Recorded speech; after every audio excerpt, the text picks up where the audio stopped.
break, you can do that.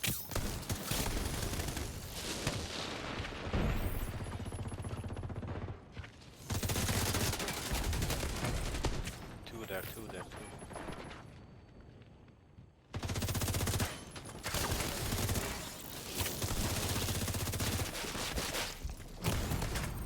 Vital signs critical.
What's up agents, Patrick Wolf here. Welcome to another Division 2 build video. Today's build video is going to be quite a special one. This is going to be the yellow PvP build.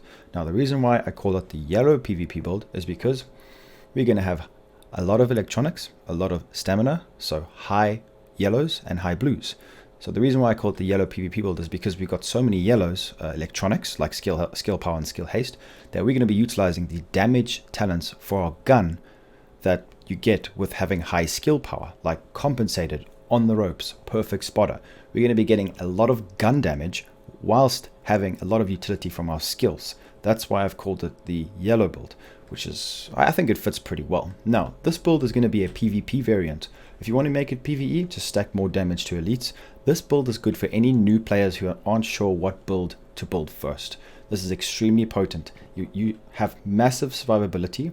Your skills all do maximum damage and healing. Plus, you also do an insane amount of weapon damage.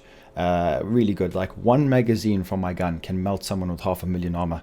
And that's coming from a build with almost 0 reds. So this build is very versatile. It has a lot of utility in the dark zone, in conflict, in group play in general. You can be dealing. You can kill someone with your hive whilst healing your entire team and hitting for 23k a bullet with your M4. At the same time, it's a very strong build in DZ. I've been having massive success with this build, and there's a few ways to run it due to the way that the skills work on this build. You can use whatever skills you want. You don't have to actually focus on, let's say, explosive skills or just healing skills. So we're going to get into this build video now, guys. I'm really excited to bring you the yellow PvP build. So first and foremost, technician. We're going to go over this quick as possible. I want to try shorten the videos a bit more, but I do like to explain a bit, as you guys know. So this is going to be one of the things that's going to make this build so strong. So when a skill dies, we recover 20% armor. Now remember, guys, on the ropes is going to be on the build, which I'm going to show you in a second. So our skills are going to be down quite often, but they're going to come back relatively quick. But on the ropes will always be active, and we will have 20% armor coming back to us at all times. You're going to see in a second when we explain the backpack why this happens. It's actually quite interesting depending on what skills you use. Make sure you have the 50% skill power. This allows us to have such high tankiness while having so many yellows, electronics on your build. So make sure whatever gun you want to use. Now, I would recommend using an assault rifle. You can use whatever you want. It's completely up to you. But we want a gun that we can put this on. The linked laser pointer. Make sure this is active. This allows us to pulse enemy players when we aim at them. So we are getting 20% weapon damage every time we aim at a player. This is a must for any skill build. So make sure you guys have this activated, and then we're going to get straight into the build. The reason why we didn't go for Demolitionist or Survivalist is because we don't want to just focus on healing for Survivalist or explosive skills, Demolitionist. Now, if you want to go full Demolitionist, you're going to have to compromise the build. You would have to become squishy, and it's not a good idea. That's why we've gone for the 50% skill power that you get from the Technician. So it's great. So I'm going to be showing you guys and explaining this in a second. So this is a 211.7, similar to the strong builds in TU5, but this is really good, and I want to tell you guys why in a second. So we have got 402k armor, which in itself, you're tanky. You're very tanky. Can't argue with that. 72k health helps with all the bleed that you get from Seeker Mines, things like the Hive, because we don't have 100% hazard protection, but that is not needed because we would rather have massive damage from Perfect Spotter, and I'll explain that when we get to that. So 3000 skill power is available for us. We can use any skills we want with this build. That's what gives it so much range. You could put turrets on, you can go full healer, you can go full damage. It's completely up to your playstyle. This suits a player who just wants a build that they can work around and do whatever they want with. That's why I love this build so much. So we're going to go over each individual piece, but before that I'm going to explain to you guys why the yellow build works so well. So we have got compensated on the ropes and Perfect Spotter. That all works with having high skill power, and we are getting 15% damage there, 10% damage there, plus another 20% damage, guys, and we are hitting for 18k a bullet with how much RP we got? 935. Now you can shred people whilst healing yourself for 26,000 HP a second, and you can put on the chem heal, get up to 46,000 a second, so you can be getting massive amounts of healing, or you can be doing 173,000 damage with your Seeker Mines and then getting them back every 12 seconds. It's insane. It's really, really good, and that's how this build's going to focus on. Now we've got the two piece right here is because you're going to be using Seeker Mines if you want. I normally do, and the big problem in the game right now is, I'm sure you guys understand, is you're getting blown up a lot by Seeker Mines and grenade launchers. We all know how that feels. They won't even tickle you anymore. If you run two piece with this and put 10% explosive resistance mods or whatever explosive resistance mods you have on your character and put them all in here, you can get massive amounts of explosive resistance, which this build has. So we can tank so much damage while healing ourselves, doing massive amounts of damage by shooting our gun, and our skills will be shredding people apart. This build works in every aspect of the game, and it really is, it's blown my mind. It really is good, and I really want you guys to try this. Let's go over the individual pieces. Remember guys, all my builds are templates, so you guys can go crazy, use whatever you want, change whatever you want, just go mad. Use it as a template, adjust it to your own playstyle. If you want to use a sniper, go use a sniper. It's completely up to you. Alright, so I've gone for the Police M4. Why have I gone over that over the FAMAS? Now I'd normally use the FAMAS, but as you guys can see, it doesn't have the correct under rail. We cannot put the linked laser pointer on it. The Police M4 has it. Just go to the mod itself in your inventory, the linked laser pointer, and just have a look. It tells you what guns it can fit on. This for me was the best gun that I had that I could put it on. So this pulses targets it, which is aimed. So it's a must have. All your other mods, like I say, people try to tell me what's best in slot. That's completely up to you. I like to go for stability and optimum range. It's up to you guys. Optimal range is pretty decent, especially if you're not using rifles or marksman rifles. I like to have a sturdy extended 5.56 mag plus 20 bullets.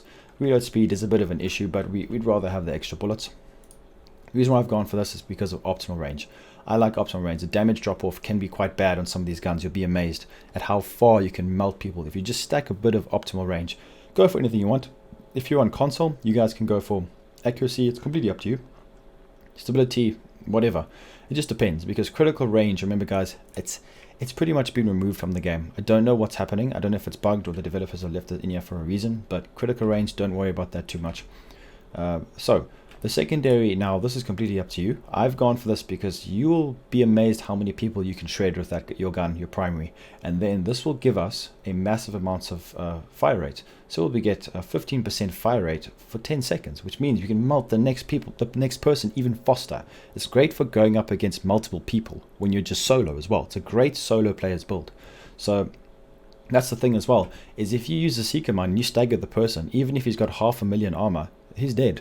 Simple as that. Like, you'll be able to shred him by just aiming and shooting your gun after the Seekers hit him, taking off all his armor, like almost all his armor. It's crazy.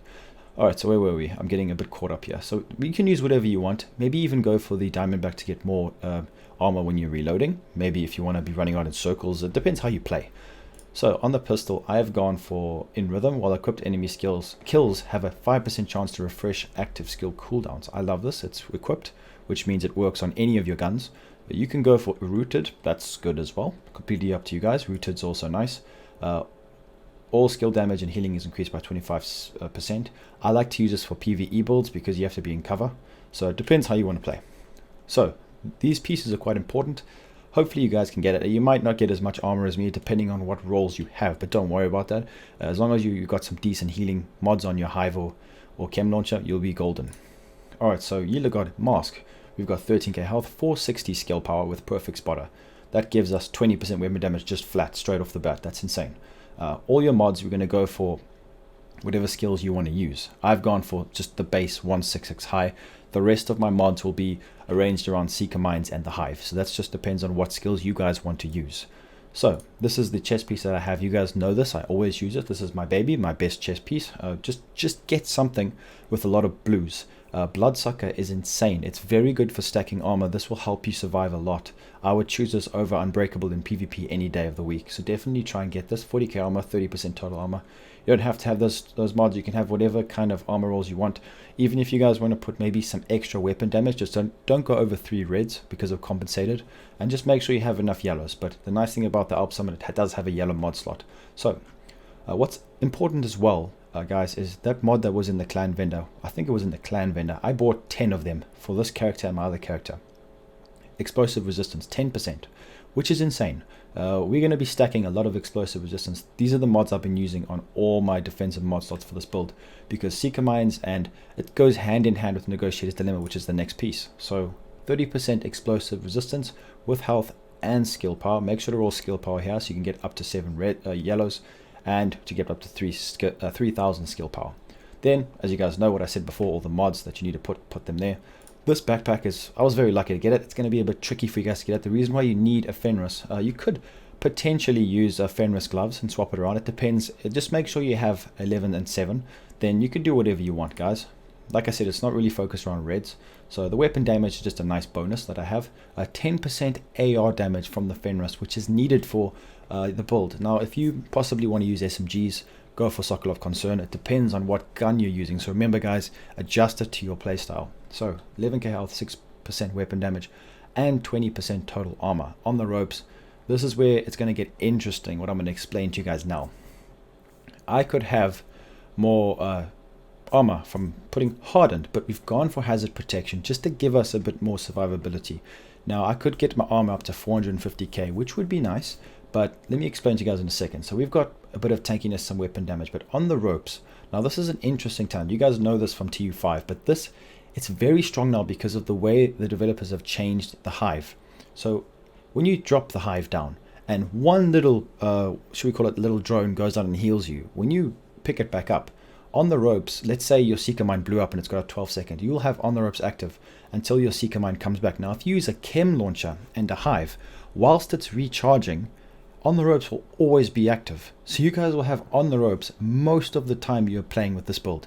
So that is another 15% weapon damage, which is incredibly strong considering how much survivability and skill damage we have and tankiness. So it just works really, really well. And insulated also just adds to the survivability. Like if we get put on fire, we don't need immunity for this build because we're going to be healing so fast and grenades won't touch us. Seeker Mines won't even touch us that badly, and you can just hover around in your hive and heal quickly, then you're back up to full health, and then by the time that's happened, you've already counted them and they're gone. So it's very, very nice backpack that. Make sure to put on the ropes. It's a must for this build. Also this, guys, this is going to be a further 10% flat damage. Now this is why we don't go for skill crit chance, so it's very important. So because if you have too much crit chance, then it won't work. So it has to be below 20, and you cannot, you have to have 3 or less reds. So it's not easy to get this active, but that's why compensated works so well with this build. 10% assault rifle damage as I'm using assault rifles. We also get the 10% skill power from the Alp Summit. Remember the mods, I explained that to you guys. And then final piece of knee pads, explosive resistance because of the Negotiator's Dilemma, 15k armor. Then we have the mods. I've just gone to just push myself up to 400k because I have OCD and I really want it to be 400k. So it's up to you guys. You can put more explosive resistance, potentially another 10%. So let's go over the stats quickly. Weapon, PvP weapon damage 12.3. No crit chance. Don't worry about that, guys. You shred people with this build. Don't worry about the crit chance at all.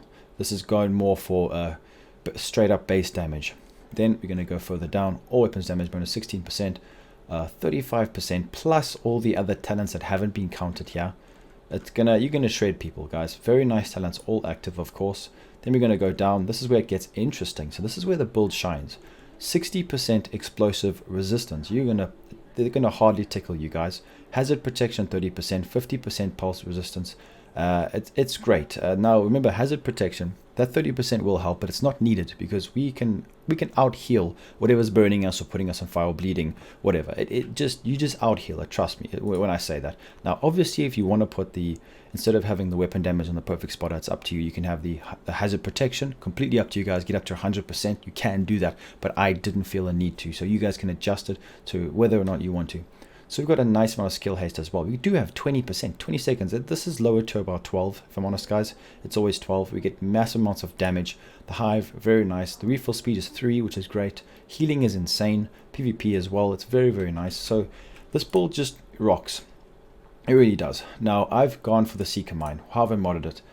Skill haste 172, 95% damage, 54% damage. Crazy mods there. It comes back so fast. It blows people up all over the place. It's lovely. You guys can use whatever you want. Go for any skill. That's what makes this build so versatile. You can use whatever you want. I've gone for the Hive. Now the reason why is because it helps heal my teammates and myself. So I've gone for, because some of my mods aren't very good on this, if I'm honest, guys, I've gone for the healing 37% and 92% radius. So it's completely up to you. You can put the Stinger Hive and just go full out damage. So I don't want to blab on about it, but I think you guys get what I'm trying to say. So this is the yellow PvP build. Let me know what you guys think. How are you going to adjust this build? If you maybe have one already, if you've tested it, if you like it, if you're going to give it a try, let me know in the comments. And that'll be it for this build video, agents. Thank you for all the support lately. I hope you guys did enjoy this build video. If you did, leave a like, subscribe to the channel for more Division 2 content, and I'll be seeing you agents in the next one. Peace out, boys.